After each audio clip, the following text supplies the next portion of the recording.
Добро вечер во емисијата 360 степени налсат. Вечерва ќе дебатираме на тема една година влада во пресрет на утрешниот протест на ВМРО ДПМН. Ние го немаме луксузот на 1 јуни 2018 година да разговараме за една година влада како да сме во Норвешка или Шведска. Ние денеска си го поставуваме прашањето по дома, тивко најчесто, дали ќе го биде ова парче земја. Оваа влада се реши да го истече тој Дамоклов меч ако успее. Страхотно погубна е тезата да очекуваме дека овој народ ќе го биде или не ако влезе во НАТО или почне преговори со Европска унија. Ако Израел така размислуваше, ние ќе бевме во неврат уште многу одамна. Мaqedonia nuk është Izrael, edhe nuk mund të krahasohet me Izraelin.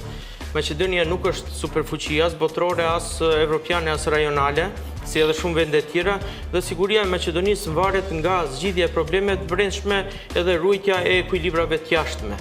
Дали едното достоинство сме спремни во една достоинствена форма, ако звучи тавтолошки, да го смениме со друго достоинство и да живееме пристоен живот. Звучи себично, звучи, ама тоа е за мене себично, за вас и за сите граѓани во нашата држава. Ако јас очекувам Европа мене да ми даде Не треба ви да очекувате, се разбира дека ќе очекувате. Тогаш треба да се самоукинам како држава и како нација и да не постојам. Ја не мислам дека треба да се самоукинеме, но јас го знам капацитетот, го знам и внатре на политичките елити во Република Македонија. Ама ќе ги смениме ако не се способни.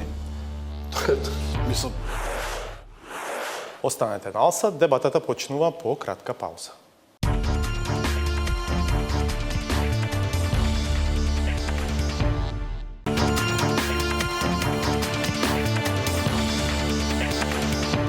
Пред точно една година, по неколкумесечни политички турбуленции, собранието ја избра новата влада на Зоран Заев. Една година потоа Заев го прошири мнозинството, смени дел од министрите, а главната опозицијска партија ВМРО ДПМН најави протест. Ова, заедно со преговорите за името, е рамката за вечерашнава дебата со Артан Дика. Ju faleminderit për ftesën, është kënaqësi të jem në emisionin tuaj. Доктор по медицина, субспецијалист по пластична и реконструктивна хирургија, вработен на Универзитетската клиника во Скопје, инаку поранашен подпредседател на НДП или РДК, партијата на Руфи Османи, сега активен проследувач на политичките случувања на политичката сцена во Македонија. Сак презентimi është adekuat. Љупчо Ристовски, доктор на политички науки, прв човек на Институтот за доблесна и вредностна политика Интегра, точно кажав? Да. Благодарам што сте со нас. Благодарам и вас. И уште еден доктор на политички науки, Гордан Георгиев, поранешен пратеник и подпредседател на СДСМ. Добре дојдовте. Рековме, темата е една година влада, постигнувањата или непостигнувањата во оваа година. Каде беше Македонија пред една година, каде е денес преку сработеното од владата? Георгиев. Македонија е различна држава. Ние важиме за народ со нација со кратко памтење. Мислам дека сите нации во принцип важат дека имаат кратко памтење. Но Македонија е многу различна држава од она што беше пред една година. Кога зборуваме, ако може во една реченица или во две реченици сумирам што се случи во измината една година, прво е тоа дека на важност дојдоа невидливите работи. Невидливите работи, сега некој ги сумира како слобода, слободно дишење, немање страф и така натаму да се разговара, немање некаков постојан облак темен над секој индивидуалец, како што мислам дека беше впечаток во претходните 11 години, не само кај симпатизерите, условно кажано, на опозицијата, туку особено после излегувањето на бомбите и на симпатизерите на ВМРО ДПМН. Тоа е едната работа, значи мислам дека овие невидливи, недопирливи работи се на важност. И втората работа е дека мене ми се чини, можеби еретички изгледа ова изјава сега што ја кажеме, дека као да граѓаните дадоа една година гратис на оваа влада. Наспроти критиките за кои што ќе разговараме и разочарувањата кои што патем следеа или очекувањата снижени или покачени, но сепак мислам дека дадоа една година гратис да видиме што ќе се случува и кај ќе отиде овој брод наречен Македонија. Тоа го просудувате преку, предпоставам, рейтингот што го видовме на последната анкета? Меѓу другото, мислам, тоа беше мој став и пред да го видиме рейтингот. Не заборавете, тоа беше прва сериозна анкета што добивме ние после година дена. Ние имавме претходно локални избори, каде што СДСМ направи, буквално го збриша политичкиот противник. Но тие немаат реперкусии големи во однос на сегашните констелации и предизвиците кои што ни предстојат. Што нема реперкусии? Па сакам да кажам големата победа на СДСМ. Без разлика каков е рейтингот сега, тој не е драматично поголем од ВМРО. Ние имаме драматична разлика во рейтингот на лидерите, но во смисла на поддршка ние се покажува дека Македонија се уште е длабоко поделена држава. Таа голема победа на локалните избори е постигната со разлика во процентни поени 4,7. Така е. Сега е околу 5. Така е. Практично разликата која што сега добиваме на анкетите, кои што ги сметаме во овој услови дека се релативно веродостојни. Добро. Вистовски, вашата анализа за ова една година, низ неколку реченици, ако е возможно тоа. Па за да ја направиме анализата за ова една година, прво мислам дека треба да погледнеме непосредно пред тоа. Македонија живееше скоро 11 години една автократска методологија на владење. Општеството беше под стрес континуирано. И ако ја земеме таа стартна позиција со која дојде новата влада и покрај сите контроверзии или начинот на кој што дојде по пат на исклучивост, уцени и така натаму, можеби и изнасилена во одредени елементи, сепак настана еден период на, јас во неколку наврати го говорам, општа релаксација на општествените односи. Значи, општествената клима се релаксираше, критичката обсервација на јавност и понатаму продолжи да постои, но нормално во еден таков период, во почетниот дел од владењето на новата влада, да се даде простор да се докажат и да покажат што можат, што знаат и што умеат новите министри, новиот владин состав. Ми се чини дека малку фокусот го изместија, имаме неизбалансиран модел на владење во изминативе години. Тие се обидува да направат исчекор во делот на европските интеграции и тие велат дека со реализацијата на планот 369 направиле исчекор во тој дел, но извештајот на Европската комисија не го потврди тоа, освен нивните искрени намери, или така беа протолкувани како искрени намери, дека имаат желба да направат некоја реформа и така натаму, и скоро во секоја област тие беа опоменати дека сега треба веќе да засукаат ракави и да се сафатат место со гребење по површината со длабоки реформи во системот. Тоа беше пораката која што јас барем ја видов во извештајот. Исто така и во економската сфера има сериозни забелешки во извештајот. Значи, извештајот е една реална слика, реално осликување на тоа што се случува во животот. Некои проценки велат дека граѓаните оваа година имаат помалку за трошење, помалку пари во джебот, отколку што имале во претходната година. И некако парите од оптек исчезна и кај малите и средните бизниси. Нема готови пари во оптек и ми се чини дека се е во некој исчекување, дали поради тензијата со името, ситуацијава, дали ќе влеземе во НАТО или ќе почнеме преговори со Европска унија или не знам, меѓутоа ми се чини дека во оваа година дена, освен што има сериозни промашувања во делот на надворешната политика и околу договорот со Бугарија и контроверзите околу него и актуелните преговори со името со Република Грција и контроверзите околу тоа, ми се чини дека во економската сфера имаме сериозно назадување, иако тие велат има раст на странски инвестиции номинално во однос на претходниот период, иако тие велат дека враќа стари долгови и така натаму, но не се чувствува засилена инвестициона активност. Кризата се решава со приватни инвестиции, но претежно домашни и странски секако, но домашните инвестиции сега стојат, се во исчекување, банкарскиот сектор е се уште конзервативен, таму нема конкуренција. Значи немаме раздвижување, немаме интензивен процес на вработување, се уште трае процесот на одлевање на младите надвор и така натаму. Значи скоро во сите сфери. Како тогаш го анализирате партискиот рейтинг и овој сооднос? Ако ја земеме за релативно релевантна, сепак и кредибилна ова анкета. Партискиот рейтинг, знаете, кога ВМРО длабоко се стромоглавило надолу, природно е да луѓето имаат некаков избор во одреден период и така натаму, но ми се чини дека тие се како во исчекување да се појави нешто ново кое што ќе може да ги премавни едните и другите. Ми се чини дека ова е една латерална ситуација во која што не е се црно-бело како што изгледа по анкетата што беше скоро објавена. Ми се чини дека тоа не е она реална ситуација. Ако приметите и во таа анкета 38% од тој мал примерок, значи беа неопределени или против едните и другите. Значи тој процент е многу поголем на теренот и мајке преди дека многумина, знаете, кога ќе им се јават на телефон, дури не сакаат да ја кажат вистината, мислат дека се јавуваат од некој кол центар на некој од партиите и така натаму. државната администрација ќе го крие својот став се уште. Чи тоа има некоја релевантност, но 3% статистичка грешка е мала во однос на она што е во суштина на стварноста, на реалната ситуација според мене. Господин Дика?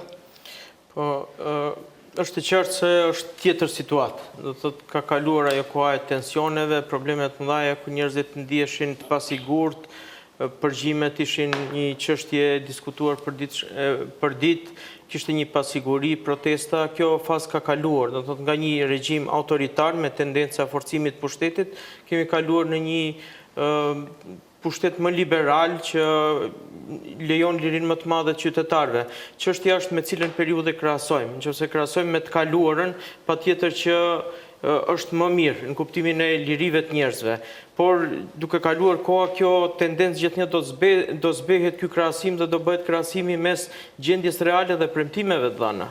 Dhe kur bëjmë krahasimin mes gjendjes reale dhe premtimeve të dhëna, shohim se shumë gjëra ngecin.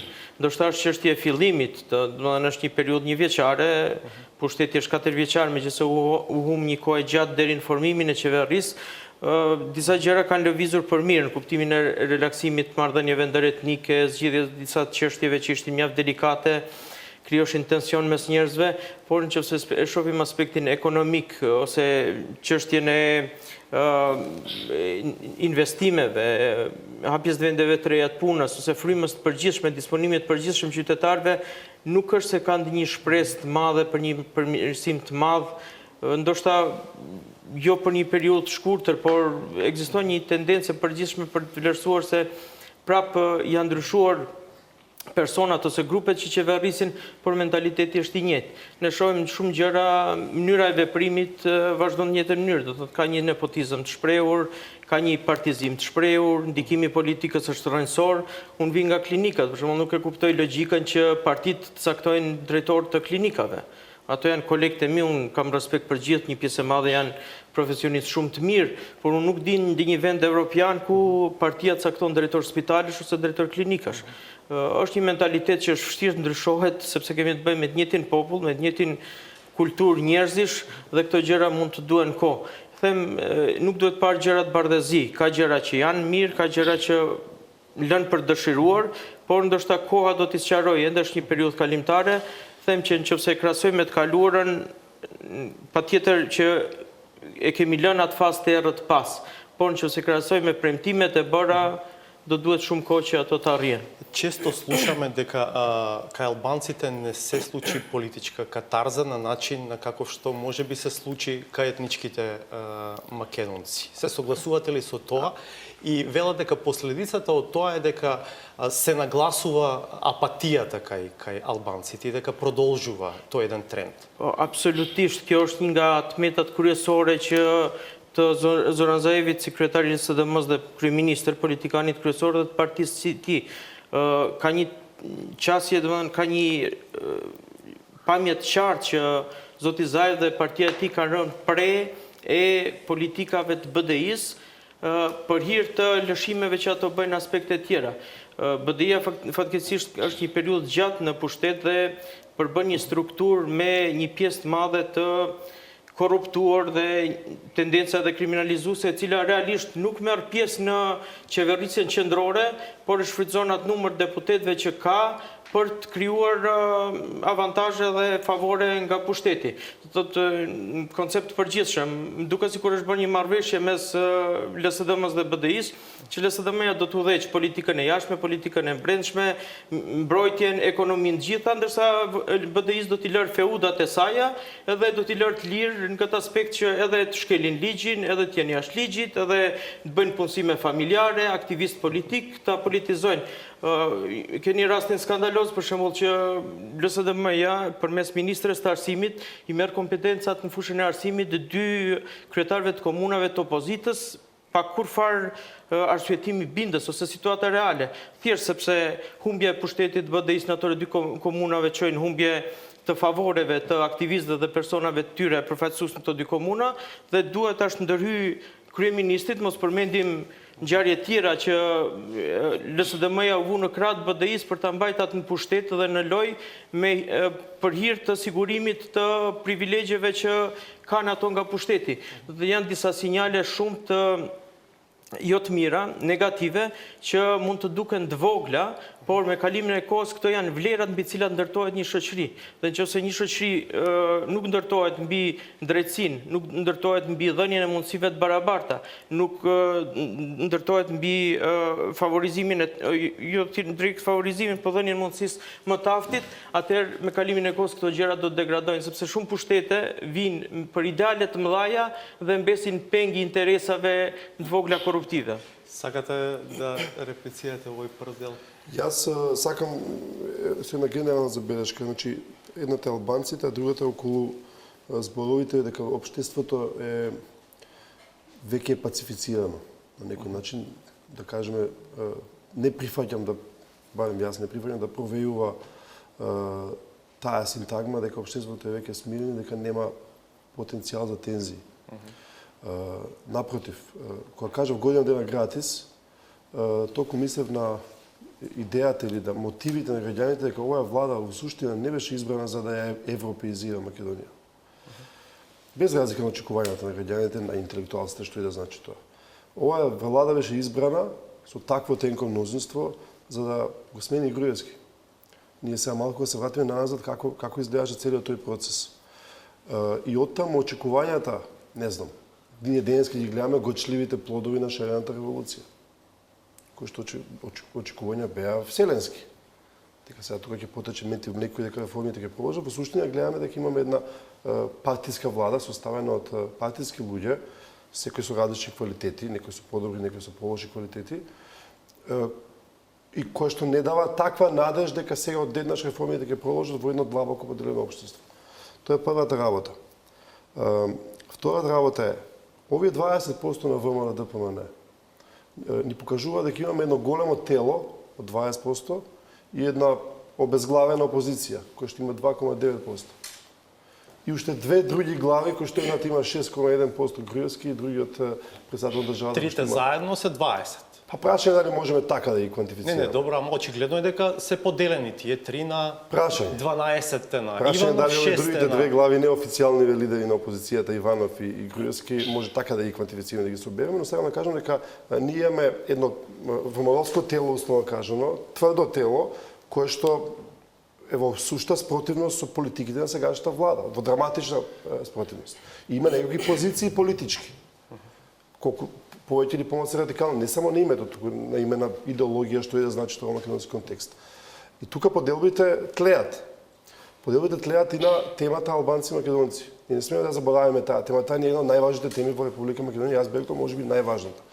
Кога на седо тоа ќе оставиме големиот тег што виси над нас, а се вика решавање или не решавање на името, на проблемот со името со Грција, ние ќе видиме всушност дека ние веќе во јуни или во јули би можеле да имаме релаксирање или избувнување на поголеми тензии. Што ќе донесе релаксирање, што избувнување? Па зависи, прво зависи како ќе изгледа ова што очекаме, овој така наречениот пакет. Како ќе биде дебатата после пакетот, како ќе биде одговорноста на соговорниците во таа дебата. Не мислам само на овие што анализираат состојбите, туку мислам и на првенците на политичките партии, на оние што можат да ги поведат и да им кажат на граѓаните како и да се постават соодветно на темата. Ќе одиме на пауза, па ќе ви дам збор, може? Може. Останете насад.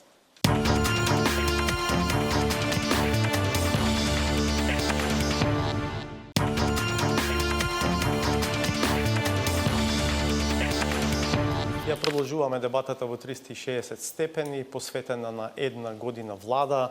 Ристовски, продолжете таму каде што застанавме во Генерално претходниот дел. гледано, се во животот има своја сезона.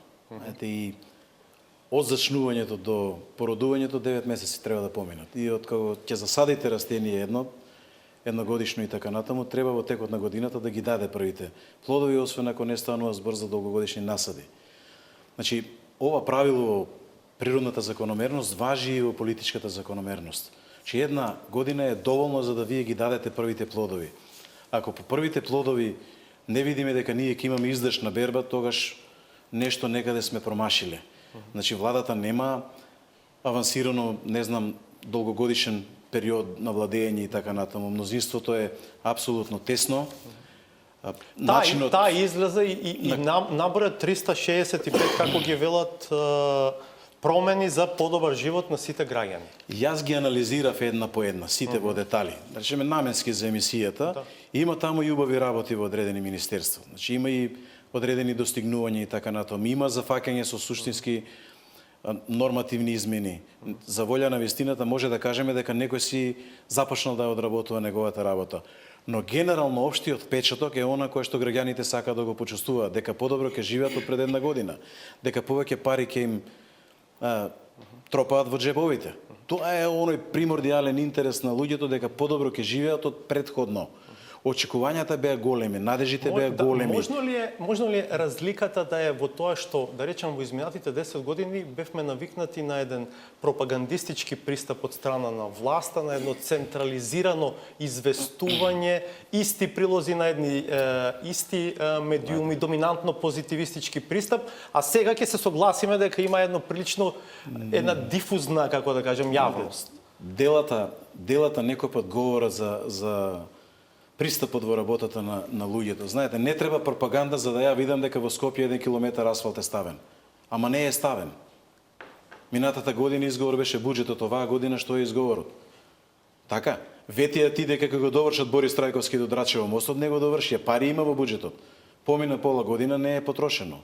Колку капитални инвестиции не се потрошени? Не може министерот за финансии со доза на лагодност да рече да, последните 3 месеци во годината најмногу се трошат. Да, се трошат за да не ги изгубат, но како се трошат? Немате квалитетно вие трошење на капитални инвестиции во 3 месеци. Значи мора да се покаже на терен, да се види дека се работи нешто и второ, не видовме ни инвестиционен циклус во приватниот сектор. Не видовме да функционира, например, па ни ИПАРД програмата. Велат се плашат директорите и министрите да подпишуваат трошење на пари, поучени од тоа што се случуваше. Ако се плашат, ќе се седат дома, нема да бидат во влада. Мислам, машки треба да си признаат дека ми проста дамите. Ако се плашат и ако нема храброст во нив, нека се седат дома.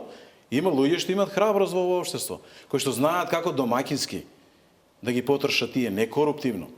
Знаете, плашењето некој пат може да биде и изговор за коруптивни скриени намери. Знаете, јас се плашам, не ги трушам, за да во сајтно дојдам, па и на 2-3 ги потрошам. Како не е важно, тогаш никој нема да рече зашто сум ги потрошил, ама важно се потрошени. Значи, сакам да кажам, на оперативно ниво не се гледаат плодови и од тука јас ценам дека и уште една година да се даде, бербата ќе биде таква каква што е првата година.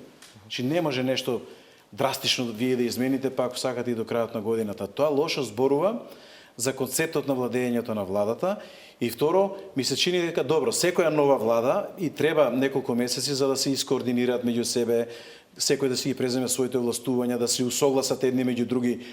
Но раштиманиот оркестар проложи раштимано и во втората половина од годината.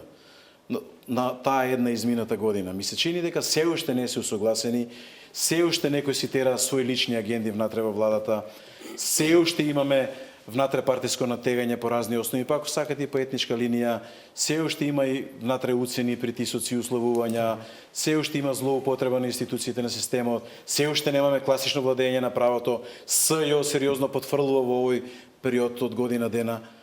Значи, СЈО не успеа да направи дистанца од власта. Од тука ние не може да зборуваме за владење на правото и нон-пейперот точно го дефинира тоа. Македонија е далеко од суштински реформи во многу сектори и нормално е далеку од покренување на онаа спирала која што може да донесе каков таков видлив просперитет за граѓаните кои што може да го почувствуваат. Да решат, оваа година ќе потрошат 100-200 евра повеќе за одмор затоа што подобро живееме од минатата година. Тоа го немаме, а тоа е интересот на секој индивидуа. Сакате во овој дел да продолжите или имам прашање? Заев ветуваше, зборуваше за едно општество за сите и смета дека има определен успех на тој план. Што мислите вие? Po shiheni, nëse i shohim disa veprime të qeverisë që ndoshta kryeministri nuk i përmend për mos nxit debate, kanë qenë veprime pozitive në kuptimin e miratimit të ri të ligjit për gjuhën. i cili ende nuk është nënshkruar nga kryetari i shtetit, megjithëse është i detyruar nga kushtetuta dhe është një nonsens një person që pretendon të jetë jurist të bëj lojra të tilla që janë jo vetëm serioze dhe jo profesionale. Të sjellësh një ligj të tillë në një situatë të tillë, me një mentalitet të tillë në një shoqëri që vuan nga komplekse, nga sindromat të frikës, me një disponim jo shumë të përshtatshëm për ndërmarrë diçka të tillë, është një veti e një njeriu vizionar. Do thotë, një kryeministër që i hyn një rrugë të tillë ka një vizion për të ardhme më të largët, sepse ky është një problem real i cili është kërkesë e një pjesë të madhe të këtij populli, edhe kësaj shoqërie dhe herë do kur duhet të zgjidhet. Sa më herët zgjidhet, aq më lehtë do të kalohet, sepse diçka që është e ndaluar kërkohet më shumë. Diçka që është e lejuar shfrytëzohet, por nuk e pengon tjetrin. Në këtë aspekt ai ka treguar lartpamësi, edhe në kuptimin e mbylljes disa çështjeve, megjithëse janë shumë të dhimbshme, siç është çështja e Sopotit, që njerëzit kanë vojtur burgje me vite dhe në fund dalin që janë të pafajshëm. Kjo është një drejtësi gjysmake, sepse dihet personat cilët e kanë montuar atë rast. Do thotë është një rast i keqpërdorimit të pushtetit nga inspektorët dhe përfaqësues të Ministrisë të Punëve të Brendshme, cilët nuk ndëshkohen. Në një vend normal nuk është vendosje e drejtësisë lirimi i personave si të pafajshëm, kompenzimi i burgut bërë nga ta, por edhe dënimi i personave që e kanë inskenuar rastin e tillë në mënyrë që rastet e tilla të mos përsëriten asnjëherë më. Rastet e tilla krijojnë tensione të mëdha. Rasti i liçenit të Smilkovcit është një rast shumë i rëndë. Do thotë të vriten fëmijë të pafajshëm në atë mënyrë është makabër dhe është monstruoze dhe çdo person që ka pas gisht dhe ka marrë pjesë duhet dënohet në mënyrën më të rëndë të mundshme. Por ky nuk është shkak që ti në pamundësi ose mosdashje për t'i dënuar aktorët e vet, të montojsh rastin edhe të dënojsh persona të tjerë pafajshëm, cilët pastaj në përgjigje telefonike, siç është folur, vetë krerët e këtyre institucioneve kanë pranuar që nuk kanë prova se këta janë fajtor. Do thotë ndërmarrja e këtyre hapave për të rishqyrtuar këto procese gjyqësore kanë qenë veprime pozitive. Nuk besoj ne jemi larg nga ajo një shoqëri e përbashkët, fatkeqësisht, sepse tek ne vim nga një e kaluar e hidhur, që gjeneratat janë edukuar në mënyrë për ta parë tjetrin si kërcënim për sigurinë e tjetrit. Do të thënë, është evidente që sa më shumë ne jetojmë bashkë, punojmë bashkë, takohemi bashkë, shoqërohemi bashkë, këto paragjykime shmangen. Por kur vin nga një e kaluar e hidhur 50 vjeçare, më fatkeqësisht duhet ta përmend, unë habitem, do të thënë, që është fakt që Maqedonia nuk ka të kaluar të mirë të marrëdhënieve të ndëretnike, edhe të trajtimit konkretisht flas për shqiptarëve, sepse unë jam punësuar vetë në klinik në vitin 2004 dhe kam qenë ndër mjekët e parë shqiptar në Maqedoni të punësuar në klinik.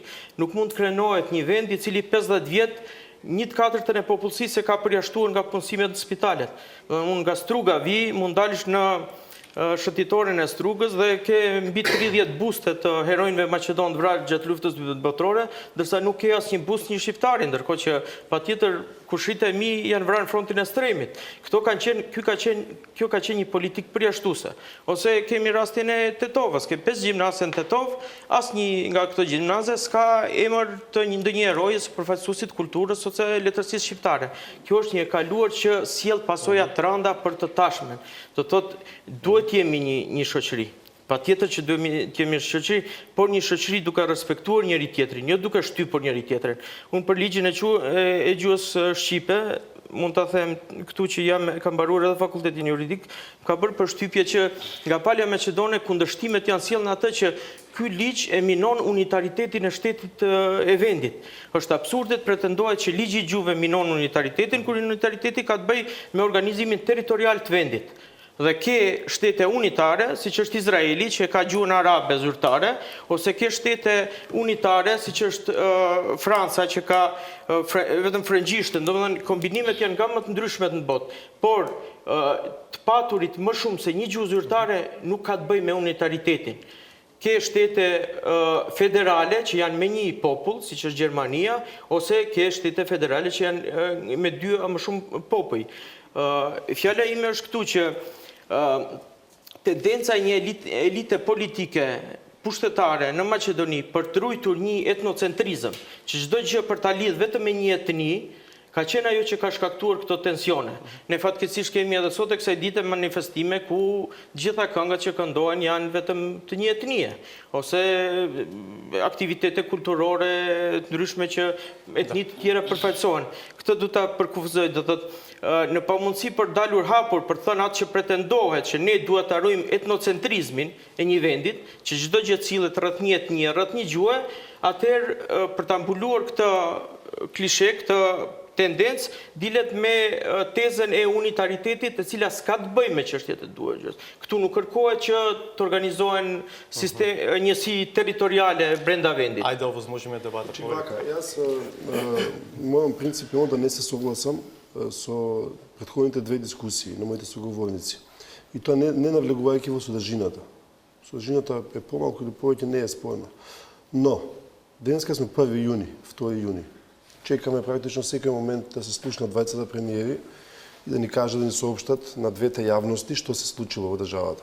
Ние го немаме луксузот на 1 јуни 2018 година да разговараме за една година влада како да сме во Норвешка или Шведска. Бидејќи над нас виси, буквално виси Хамлет, Хамлетовска дилема, дали Македонија ќе ја биде или не. Или барем, еве ако да не биде тоа мој став, барем така се поставува дилемата од страна на важни фактори и во државата и надвор државата. Од тој аспект, 365 решени проблеми, што и да било тоа малку личи на претходната влада, да речеме, се важни, не се неважни, но тие се важни во една друг тип на дебата. Она што е важно е дека владата одлучи свесно, и тоа не го криеше, дека се фокусира на најважното прашање што мислиме дека мора да се случи во Македонија. Тоа е да се реши или да не се реши проблемот со името. И при тоа да ни даде одговори што ако се реши, што ако не се реши. Тоа е меѓуницата која што ние треба да разговараме. Не викам дека не треба и ова да го разговараме, ова е важно, бидејќи на крај на овие теми, овие 365 или тие 365 што ги нема работи што ги ветила владата, ќе се решаваат можеби изборите. Но ова е клучна тема на која што ние, да речеме условно кажам, треба можеби да ја попуштиме на владата. Во име на јавност и во име на јавниот дискурс. По дома можеме тоа да правиме. Да не се лажеме сега. Ние сме држава во која што вие велите земјоделски имавте паралели. Овошките, кои имате стара овошка, која што треба, која не раѓа плод, треба да се ископаничи, после една година треба да отстои да се изравни земјата за да почне да раѓа. Ние имавме 11 години овошки кои што родија отровни плодови, кои што го отроја народот, пред се македонскиот, ги отроја меѓуетничките односи. Да не забораваме дека 2006 Груевски цела година, 2 години, 3 години практично јавноста беше индулгентна кон него. Освен тие, меѓу кои јас, кои ги препознаме, да кажеме, авторитарните тенденции на таа власт. Значи, една година е прилично малку во вакви катаклизмични времења, да ги кажеме. И тоа мора да не биде. Втората работа, да не се лажеме дека ние, може би некој тивко, некој погласно, во оваа држава во која што веќе поминавме 11 години, 27 години независност, и од 903 сме имале некаков вид на свесност, издиференцирана свест за постојање на некоја нација или создавање, ние денеска си го поставуваме прашањето по дома, тивко најчесто, дали ќе го биде ова парче земја. Дали оваа држава на ваква геополитичка ветрометина ќе успее да обстои како таква. И ги немаме аргументи до крај зошто би обстоила и зошто не би обстоила. Имаме разни закани, некои се реални, некои се можеби имагинарни, кои што висат над нас. И сега оваа влада, сега испаѓа дека треба да ја бранам во тој поглед, и ќе го направам тоа, свесно, оваа влада се реши да го истече тој Дамоклов меч, ако успее. И затоа ние ќе одобриме денеска утре пакетот, ќе треба да дискутираме за пакетот. Со голема одговорност кон пакетот, тоа се претпоставува дека согласуваме. Не да долеваме масло во оганот. Ако успее да се направи една добра дебата во Македонија и во Грција, пошто и Грција е фактор, да не се лажеме, која што неколку пати не прелажала сега, вклучително и со Илинденска Македонија, ако се успее да се направи добра дебата во Македонија, на референдум, ако успееме по мое лично мислење, успешен референдум е 51% од етничките македонци плюс албанците, бидејќи за жал така е поставена работата во Македонија, 57% македонци плюс албанците да гласаат за решението, ние ќе имаме релативно кохерентно решение кое што ќе биде поддржано од широкото граѓанство македонци и албанци. И тоа е откочувањето после на големите процеси. Тоа е откочувањето на етничката агенда. Тоа е откочувањето евентуално на економската агенда.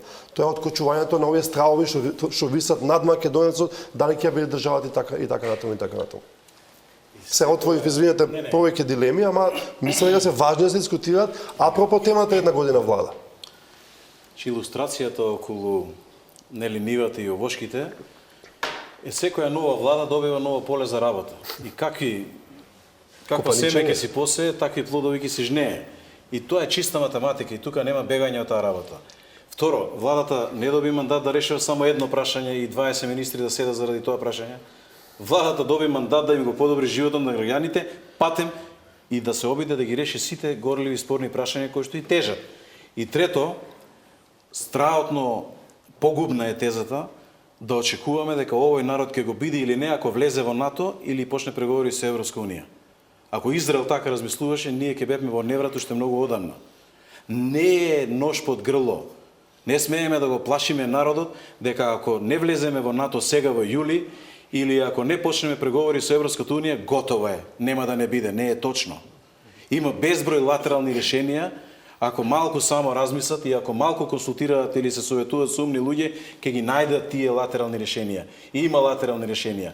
Не можеме ние, по цена на скршен дух на македонската нација, по цена на скршено достоинство на македонските индивидуи и граѓани, кои што се чувствуваат етнички македонци, да влеземе ние во НАТО и да влеземе во Европска унија. Па така ќе направиме поголема штета отколку било што.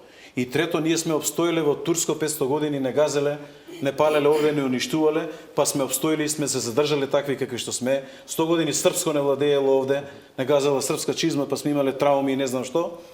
Значи, ние ќе обстоиме. Не е прашањето дали ќе не биде или нема да биде. Ние покажеме виталност како држава, па и како нација и како граѓани на оваа територија, уште се извино. Уште во 2001 година после конфликтот умеевме да направиме клучни компромиси.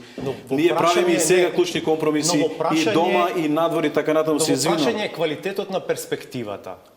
Не е спорно веројатно дека како се вели тоа, дека елементарно перспективата може да се зависи обстои, од нас. Квалитетот на И перспективата. јас често пати велам, нема да јадеме подобро и поквалитетно ако влеземе во НАТО или ако почнеме преговори со Европска унија. Јас сум прв за, тоа е нашиот единствен пат, да не ме разберете погрешно. НАТО и Европската унија се патеката на Македонија. Но ако имаме пречки на тој пат, ако имаме сериозни пречки на тој пат, не можеме ние да го кршиме достоинството и духот на нацијата.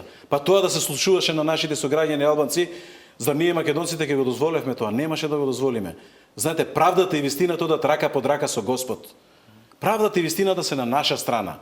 Ја вчера во една дебата кажу, ајде еве вие сте доктор на политички науки, знаете како одат преговорите. Ама нема правда во меѓународни односи. Има интереси, има моќ. Да, ама има и умешност, има и вештина, има и техники и знаење на преговори, има теорија на решавање на конфликти, има теорија како се преговара и така натаму. Вие не можете да дозволите 4 се горливи прашања за името, така? 4 се. Првото беше името, географска одредница да ставиме дали на уставното име или до зборот Македонија. Ние велевме на уставно име, Грција велеше на зборот Македонија. Ја вчера го говорев во една дебата. Второто беше опсегот на употреба. Тие велат ерго омнес, во Обединените нации 817 резолуцијата е да ерго омнес во рамки на системот на Обединените нации, а не во билатерални односи со трети земји. Трето, придавката македонски. Дали може да употребиме ние за етничка идентификација на народот и нацијата како Македонијан, или ќе правиме политичка нација Македонијан, и четвртото е употребата на јазикот, на македонски јазик Македонијан. И сега по сите ние 4 точки сме проблематизирани од грците. По последните знаете, балансирани преговори во техники на преговарање се вие ќе добиете 2, вие ќе добиете 2 и подеднакво ќе бидете или нема да бидете задоволни. Тоа е договорот. Тоа е договорот. Дали сте вие сигурни? Етничките македонци никој не ги спори дека постојат како група, македонскиот јазик како Македонијан не е спорен. Може да само дали сте сигурни? Имате написано? Не, немам написано. Апропо темата дали сте сигурни.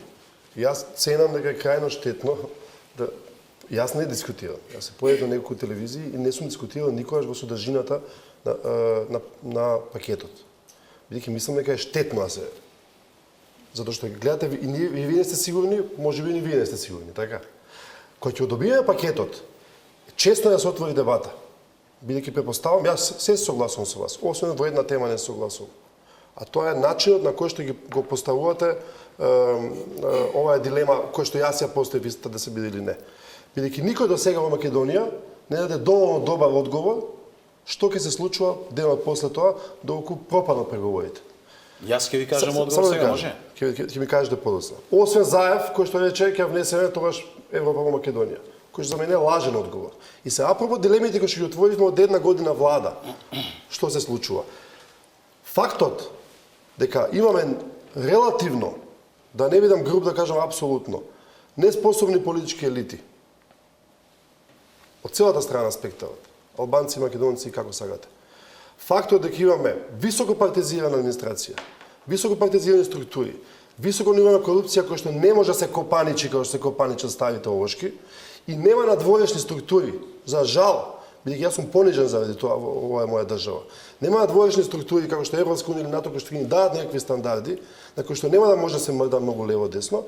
Ние сме во ситуација да бираме дали сакаме да пробаме да го решиме, при тоа со разни заштитни клаузули, од типот на референдум, дискусија, дебата, или во стар да кажеме да се повикаме на темата достоинство.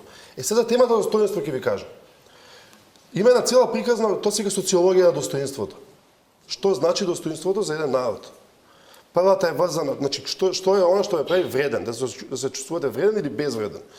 Главната тема на која се повикуваме ние на темата името е дека не сакаме да го изгубиме достоинството. И тоа сите го зборуваат.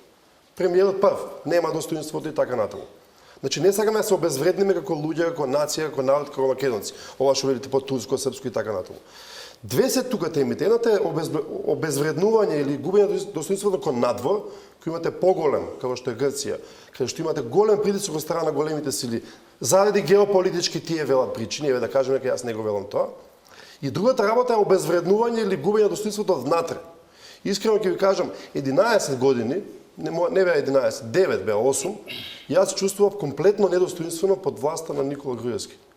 Мислам дека и ВМРО, и подржувачите на ВМРО се чувствува недостоинство, особено кога ги слушнаа бомбите и што се правеле. И сега ние зборуваме за една економија на достоинства. Ме разбирате?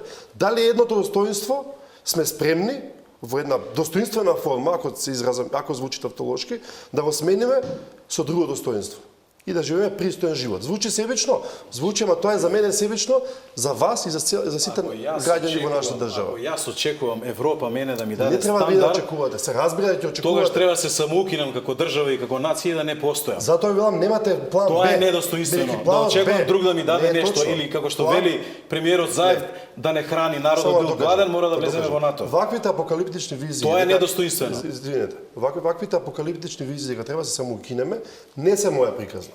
Ја не мислам дека треба да се самоукинеме, но јас го знам квалитетот. Не, јас го кажав фигуративно, ако не сум способен да се прехранам. Во ред, може да кажам. Јас го знам капацитетот, го знам и внатре на политичките елити во Република Македонија. Ама ќе ги смениме ако не се способни. Мислам, Може само една мала дигресија. Па зарем Тајван во однос на Кина е голем? Или Тајван ќе кука, Кина е голема, што ќе правиме? Зарем Израел е поголем од Иран? Со американските носачи на авион во водите. Ама зашто ние го немаме американски односач кај нас? Са друга тема, нема да шириме тоа е геополитика. одговорот на вашето. Разговараме за тема која што ни виси. Јас стопати ја говорам, Counter-Veil Alliance е одговор во политички науки. Ајде и господин Тика да го слушнем. Mendoj që ka qenë një tendencë e kryeministrit Zaev për t'i dhënë një shtytje procesit eurointegrues, duke menduar se kështu me zgjidhjen e problemit do të vi edhe te relaksimi i situatës, te rritja e shpresës të njerëzve, edhe potencialisht shtimi i investimeve kapitale. Mendoj që çështja e emrit ka qenë një autogol, cilën elitat politike maqedone prej fillimit nuk e kanë menaxhuar siç duhet. Ndoshta ka qenë një shkatësi e momentit atëherë që kur Maqedonia u antarësu në Kombet e Bashkuara, duke bërë një hipotezë shpejt të ndryshimit të flamurit edhe të gjetjes një emri të përkohshëm, dhe me kalimin e kohës në vend që të shkohet drejt një gjetje zgjidhje u ndoq një politike sulmeve ndaj bashkisë ndërkombëtare, ndaj fqinjve, një politike izolimit, e cila çoi në efekte negative. Ti kemi dy gjëra, se u përmend Izraeli. Maqedonia nuk është Izrael, edhe nuk mund të krahasohet me Izraelin. Pastaj në aspektin tjetër, Greqia ka qenë shumë e qetë këto 10 vjet duke ditur se e ka Maqedoninë në xhep. Domethënë përderisa bashkia ndërkombëtare nuk i vuri kusht Greqisë gjatë kohës krizës së saj financiare që ta zgjidh problemin e emrit, duket qartë se bashkia ndërkombëtare e ka lënë Greqinë çështjen e emrit në mëshirën e Greqisë. Ajo do të luajë me Maqedoninë deri në momentin që ajo do të e kënaqur me zgjedhjen. Dhe këtu pak është gabimi i politikës që është udhëhequr në të kaluarën, që nga një problem i emrit është kthyer në problem të identitetit, të gjuhës, që janë hapur çështje tjera të cilat mund të ishin zgjidhur një kohë me një zgjidhje të shpejtë dhe më pragmatike. Një gjë duhet jemi të vetëdijshëm.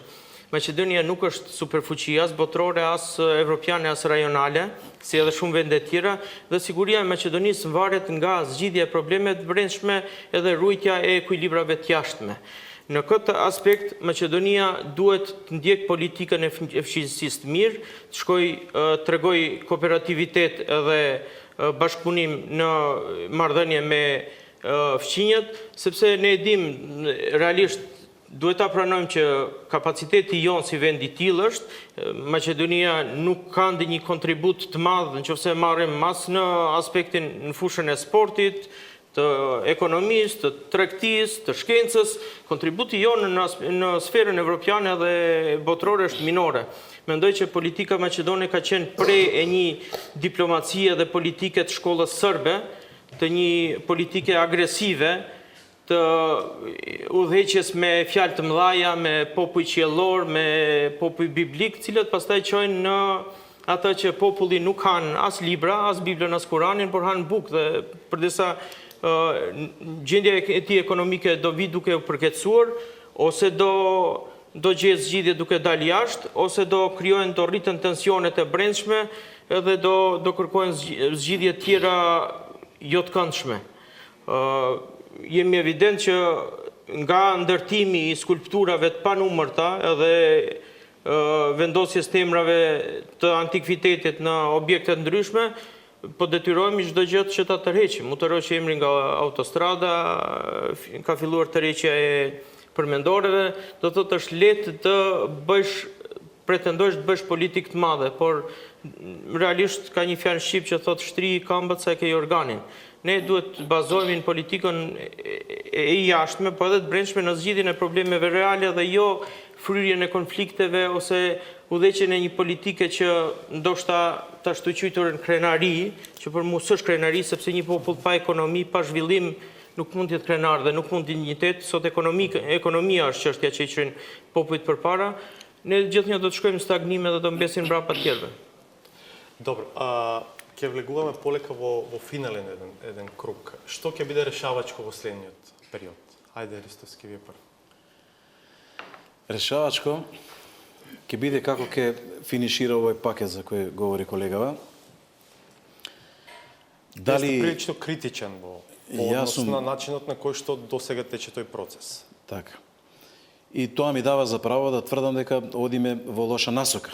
И јас не очекувам и не сум оптимист дека ние ќе можеме да постигнеме решение кое што ќе го гарантира оној достоинствен праг на решение. Знаеме сите што значи тоа достоинствен праг на решение. Принципиелно грешките се направени многу. Знаете, и периодот пред изборите и целата оваа година дена премиерот говори дека ерга омнес не доаѓа предвид и дека тоа е црвената линија која не смее да се пробие.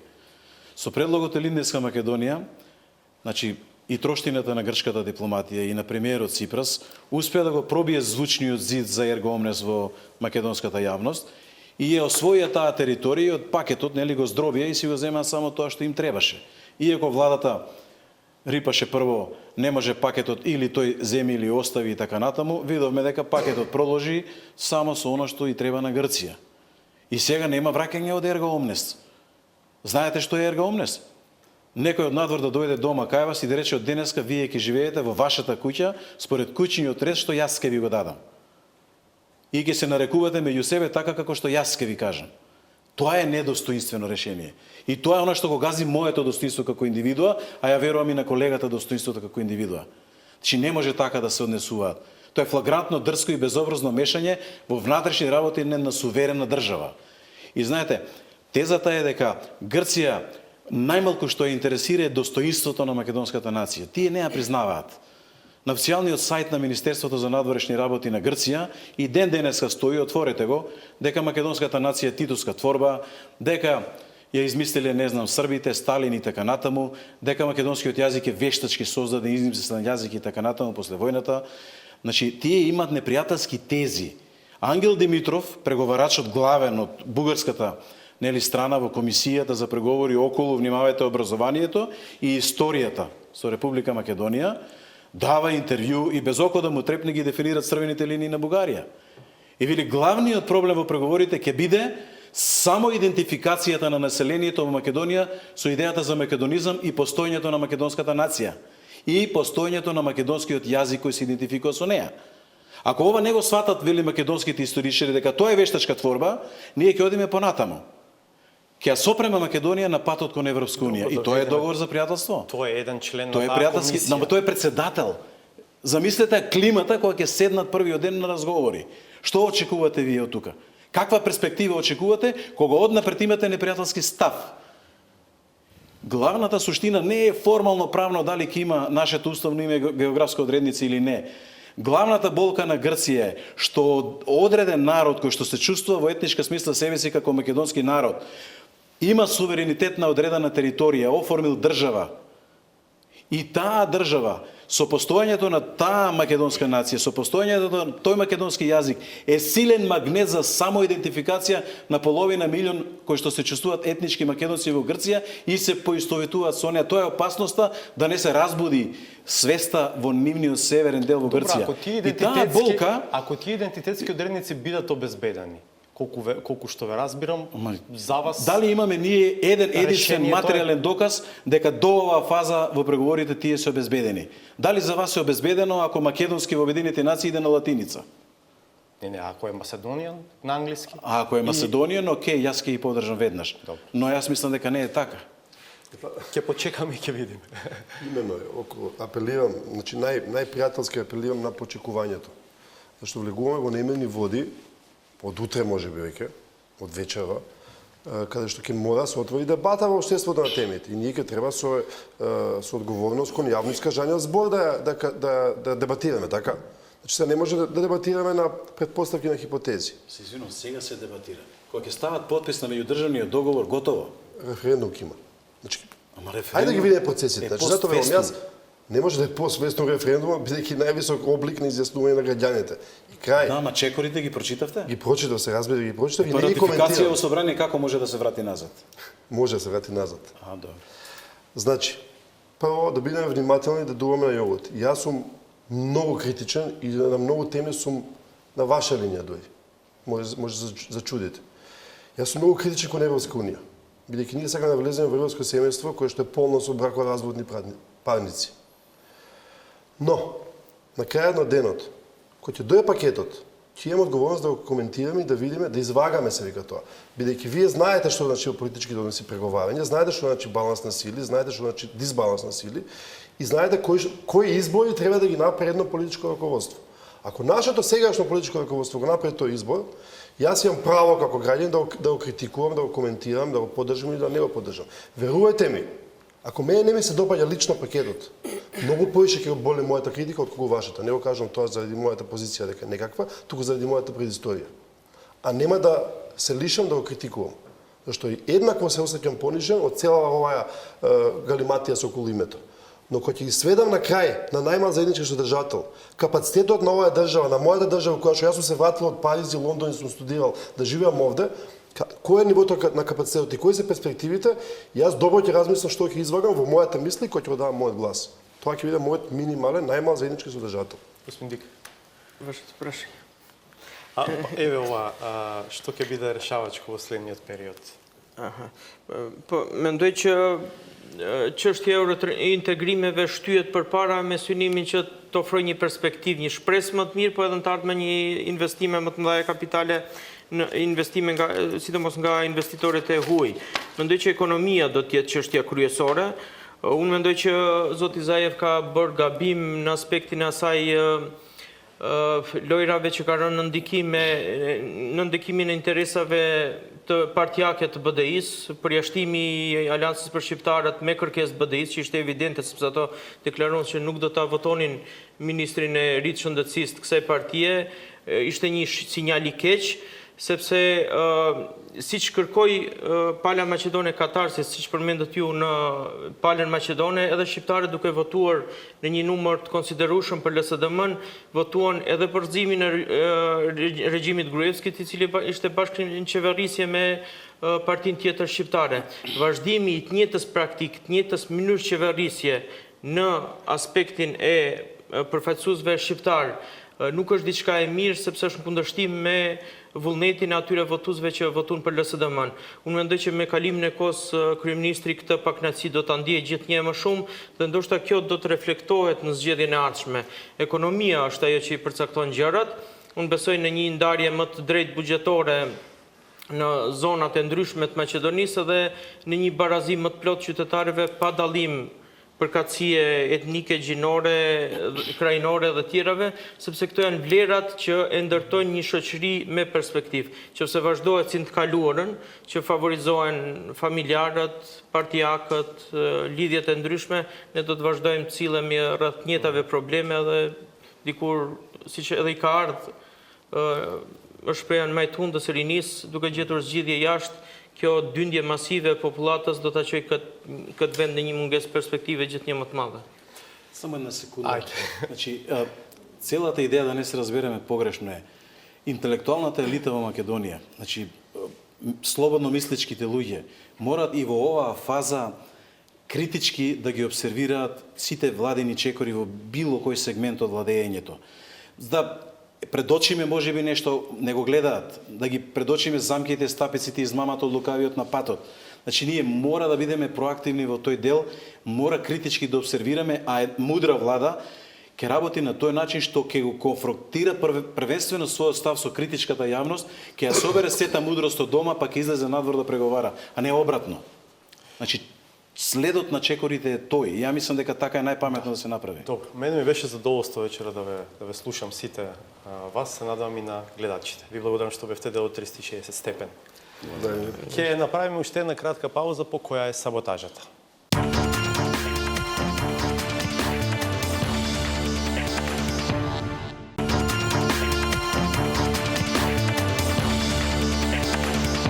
Да го одгледаме и сатиричниот коментар на Сречко Поповски.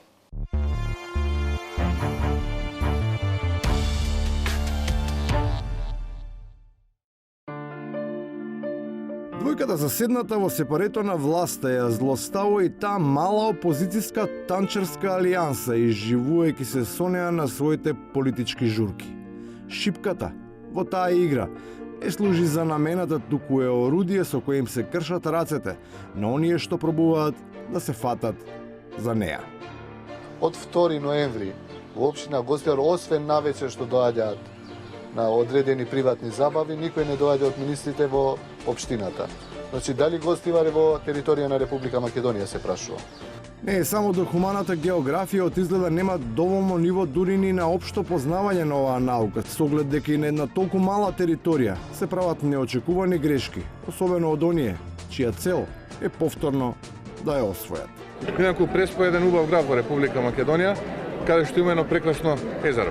Сличност е и третманот меѓу едните и другите со огледа и во однесувањето кое го имаат кон вредностите кои што ги пружа територијата по истиот стил. Поборниците кои жестоко се противеа на сечата молчат, а оние што ја оправдува и релативизира прескаат.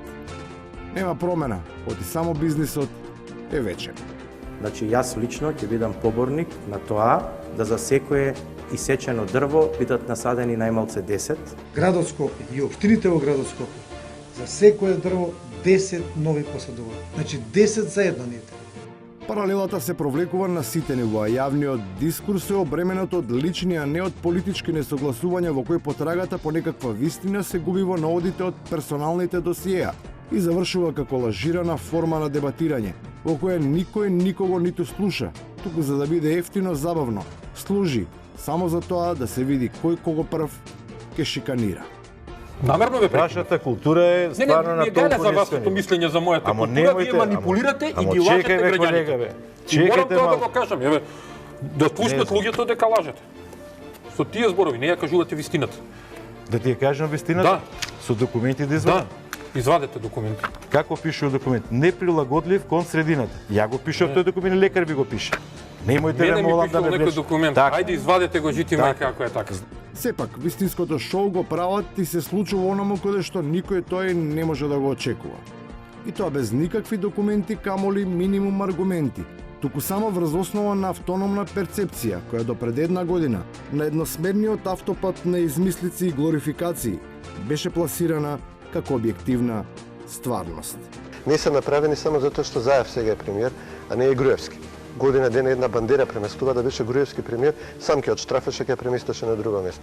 И на крајот, за сите тие што однадвор се обидуваат да одвртуваат и да завртуваат. По-добро би му препорашал на Илир Мета од тука, писател на Албанија. Ќе им помогне многу на албанците во Македонија, кога веќе толку сака, да ја поддржи Фатиме Фетај албанката. Правда и закон. Тоа треба да биде идентитетската и географска одредница на оваа територија и на овој народ. Толку за вечерва, благодарам што бевте со нас. Се гледаме повторно в понеделник од 22:30. Пријатно.